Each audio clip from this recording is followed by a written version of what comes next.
वजीर ट्रांसपोर्ट और बहबूद पसमानदा तबकात पूनम प्रभाकर ने बीजेपी के कांग्रेस मुक्त भारत के ख्वाब को नामुमकिन करार देते हुए कहा है कि जब तक डॉक्टर B.R. अम्बेडकर का दस्तूर और जमहूरियत बाकी है, कांग्रेस को खत्म नहीं किया जा सकता। उन्होंने केराला में कांग्रेस की शानदार जीत पर राहुल गांधी, प्रियंका गांधी और मल्लिकार्जुन खड़गे समेत मकामी क़यादत को मुबारकबाद देते हुए एतमाद जाहिर किया कि मुल्क में जमहूरियत दोबारा जीतेगी और कांग्रेस मरकज़ में बरसर इक़्तिदार आएगी। प्रभाकर ने बीजेपी पर फ़िरका वारियत और तकसीम की सियासत का इल्ज़ाम लगाते हुए कहा कि बीजेपी लीडर दिन में ख्वाब देख रहे हैं, जबकि हकीकत यह है कि अवाम उनके झूठे वादों और तेलंगाना की तश्कील की तौहीन करने वालों को कभी मुआफ़ नहीं करेंगे।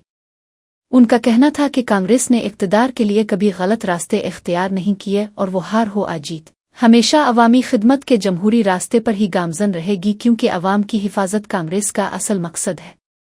वजीर मौसूफ ने वाज़े किया कि तेलंगाना में बीजेपी के लिए कोई जगह नहीं है और रियासत के अवाम उन लोगों पर हरगिज़ भरोसा नहीं करेंगे जिन्होंने तेलंगाना की अलहदगी का मजाक उड़ाया था। पूनम प्रभाकर के मुताबिक मुल्क के अवाम अब बेदार हो चुके हैं और वो जमहूरी अक़दार के तहफ़्फ़ुज़ के लिए दोबारा कांग्रेस को ही मुंतखब करेंगे, जिससे बीजेपी का गुरूर खाक में मिल जाएगा।